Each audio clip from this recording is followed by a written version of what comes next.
જામનગરના ગ્રામ્ય વિસ્તાર કાલવડ પંથકમાં 2 દિવસ પહેલા બનેલી એક અસામાન્ય પેરાશૂટ દુર્ઘટના પ્રકાશમાં આવી છે।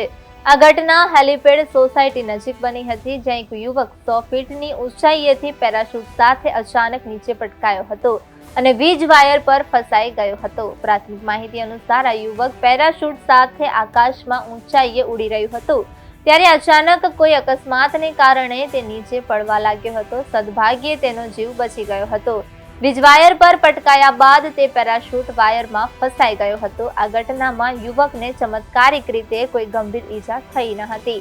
આ યુવક કોણ હતો અને તે ક્યાંથી આવ્યો હતો તે અંગે હાલ તપાસ ચાલી રહી છે।